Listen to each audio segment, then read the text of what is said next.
বিসমিল্লাহির রহমানির রহিম। আসসালামু আলাইকুম প্রিয় দেশবাসী ও দেশের কৃষক।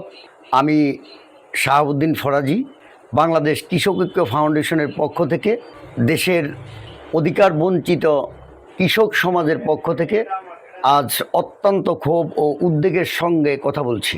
আগামীকাল কৃষি মন্ত্রণালয়ের উদ্যোগে বাংলাদেশ উত্তম কৃষি চর্চা নীতিমালা 2020 বাস্তবায়নের লক্ষ্যে গঠিত স্টিয়ারিং কমিটির সভা অনুষ্ঠিত হতে যাচ্ছে।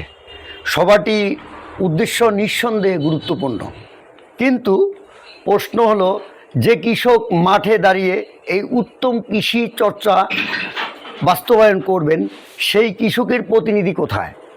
প্রকাশিত সবার নোটিশে আমরা কৃষি মন্ত্রণালয়, কৃষি গবেষণা প্রতিষ্ঠান, কৃষি সম্প্রসারণ অধিদপ্তর, কৃষি বিপণন অধিদপ্তর, নিরাপদ খাদ্য কর্তৃপক্ষ, বিভিন্ন প্রতিষ্ঠান, ব্যবসায়ী ও ভোক্তা সংগঠনের প্রতিনিধিদের দেখতে পাচ্ছি।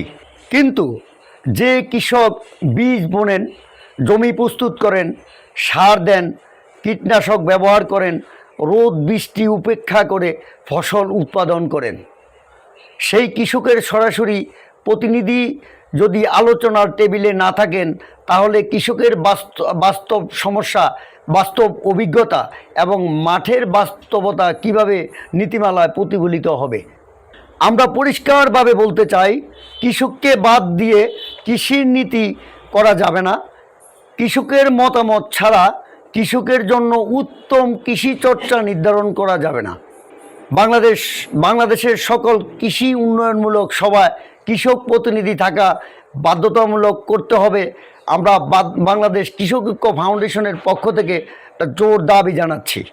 উত্তম কৃষি চর্চা শুধু কাগজে কলমে কিছু নিয়মের নাম নয়, এর সঙ্গে জড়িত কৃষকের উৎপাদন খরচ, সার, বীজ, কীটনাশকের দাম, নিরাপদ কৃষি উপকরণের প্রাপ্যতা, বাজার ব্যবস্থা, ফসলের ন্যায্য মূল্য, সংরক্ষণ ব্যবস্থা এবং কৃষকের সক্ষমতা। কৃষকের বাস্তবতা না বুঝে যদি শুধু অফিসের টেবিলের ঠান্ডা করে বসে নীতিমালা তৈরি করা হয়, তাহলে সেটি উত্তম কৃষি চর্চা নয়, কৃষকের উপর আরেকটি বাস্তবায়নযোগ্য নয় এমন নির্দেশনা হয়ে দাঁড়াতে পারে। বাংলাদেশ কৃষক ঐক্য ফাউন্ডেশনের পক্ষ থেকে আমরা সংশ্লিষ্ট কর্তৃপক্ষের কাছে জোর দাবি জানাচ্ছি, কৃষক প্রতিনিধিকে স্টিয়ারিং কমিটি ও সংশ্লিষ্ট নীতি নির্ধারণী আলোচনায় অন্তর্ভুক্ত করতে হবে। মাঠ পর্যায়ে প্রকৃত কৃষকদের মতামত নিয়ে উত্তম কৃষি চর্চার নীতিমালা বাস্তবায়ন করতে হবে।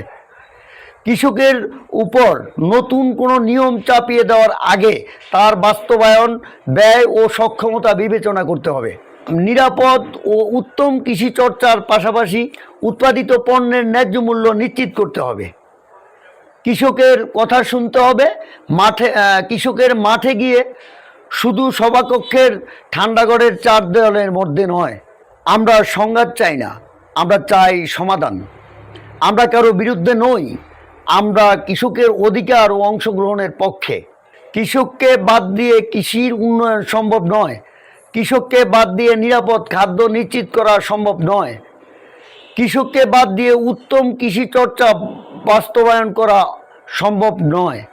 তাই সংশ্লিষ্ট কর্তৃপক্ষের প্রতি বাংলাদেশ কৃষক ঐক্য ফাউন্ডেশনের পক্ষ থেকে আমাদের আকুলে আবেদন, কৃষকের কথা শুনুন, কৃষক প্রতিনিধিকে আলোচনার টেবিলে বসান। কারণ কৃষক শুধু উৎপাদনই করে না, কৃষকই বাংলাদেশের খাদ্য নিরাপত্তার প্রধান ভিত্তি।